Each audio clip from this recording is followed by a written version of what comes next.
Hey everybody, welcome back to the channel. Today we're going to review Ethereum on the daily, weekly, and the general medium to longer time frame. So stick around. I'm going to try to keep it short. It's Saturday. I want to go out and play, and so do you, I guess. So let's just do this. Hopefully you're not spending too much time in front of charts nowadays. This is definitely an undeniable bear market.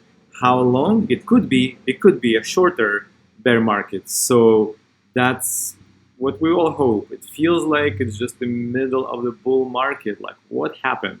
But in any case, so let's just look at the candles first. Candles versus the triple moving average forecast. So the 20 and the 50 crossed a long time ago, and what we've seen since then that we stayed below the 50, and then we started staying below the 20, which is really bad. And this 20 is approaching the 200-day moving average, which is also pretty bad. Now, we had some really nice support around this 200-day moving average. 5 days ago on Tuesday, I released this video. If you're new to the channel, by the way, make sure to subscribe and hit the like button. I would really appreciate it. So we talked about this. It was very scary. I said, well, there's another chance of going down lower to the next support zone, which I'm going to show you in just a second. So, and we bounced off of beautifully. Beautifully, we closed above it. We had this follow-up green candle. It was such a huge relief. Nice consolidation here. And then what happened yesterday? I'm not sure. We just decided to go lower. We broke through confidently and closed well below the 200-day moving average. Today, we're confirming this move, which is even worse, all right? So we're sitting at $1,752. And we, in general, looking down. If you just look, I'm going to throw on some of the drawings on the chart from the previous time, and we're going to add some and remove some. So here you go. We broke down this descending triangle, and now we are staying below this. We're also staying below this support zone, well below. We're definitely looking into the next one, and the next one is sitting right around, let's say $1,500, just for the simplicity. In case you're wondering where this support zone is coming from, it's coming from all the way back in February here and all the way back in January, which was definitely a huge breakout of Ethereum. And we kept looking at this for a long time. It was a rising triangle here. You can just see it. I can just throw it in here real quickly without using too much time. Yeah, this was a rising triangle, and now it's a descending triangle, and a lot bigger one, right? So this is the support zone. Great hope. Because if we don't hold this, we will go lower, and I'll show you in a bit as well. So the momentum is strong on the downside, and that means, I'm not a financial advisor, but what it means is if you're in a position right now, selling now is kind of like, well, are you going to be able to pick it up lower? You know, you sell it at 1,700, maybe you're going to get it at 1,500, maybe not.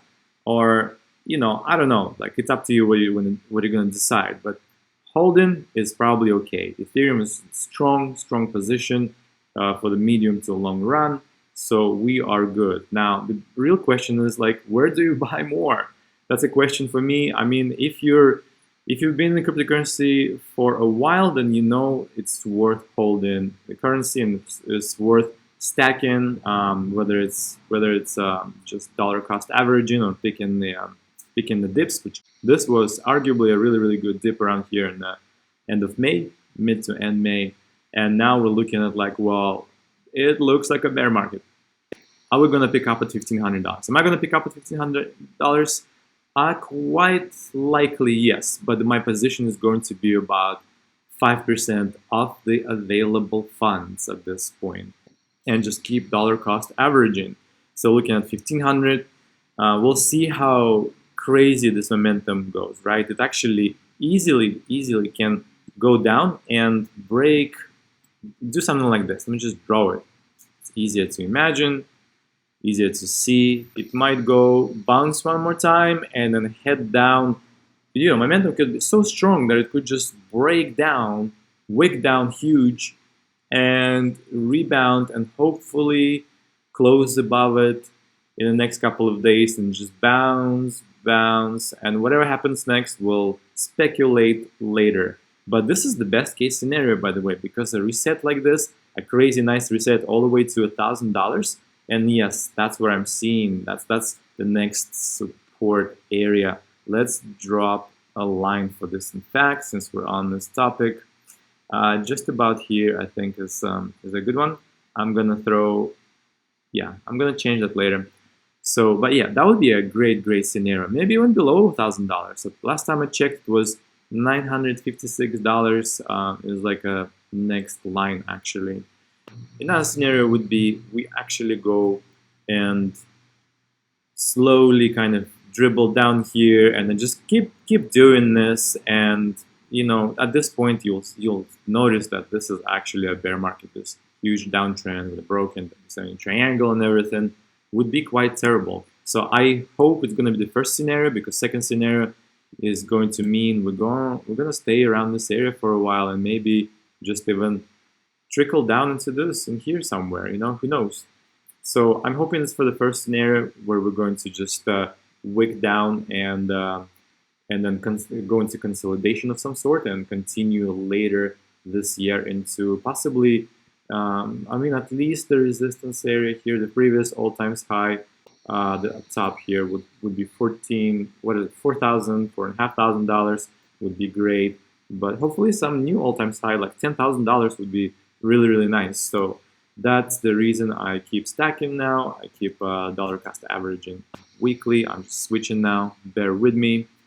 Okay, so what are we looking at? We're looking at the 50-week moving average, which is sitting at $1,200. Let's say it's going to be $1,300 next week.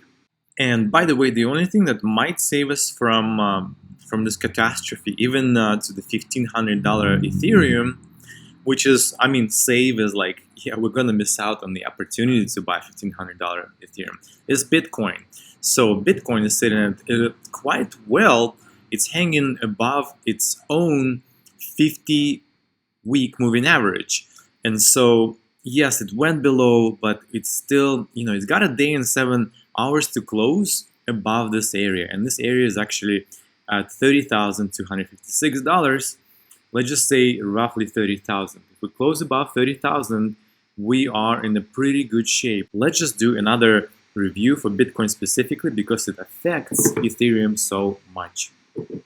If that doesn't hold and we go into full-on bear market with more and more negative news, then I hate to say this, and I don't like to be a bear, but let's just be real here. And the point here, if we're real, if we assess the situation objectively, we will be able to take advantage of this move here, even though it's completely depressing. Like, I agree with you, it's completely depressing, but if we're prepared, we will expect the down move here. We will not freak out. That's number one. I'm not gonna panic sell. And number two, we're gonna buy more Ethereum, and we will look back at this time and we'll be like, wow, I was able to pick up $700 Ethereum perhaps, and now it's back to $4,000, right, or $10,000, and that's your crazy X going on here. So, don't mean crazy X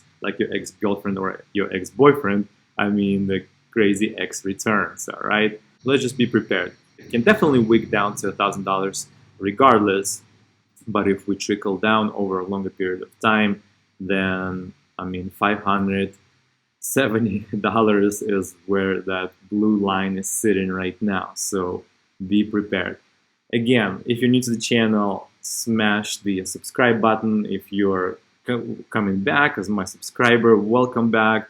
Hit the like button. Let's just talk a little bit later. I hope you get to disconnect a little bit and enjoy the day outside. Have a great one.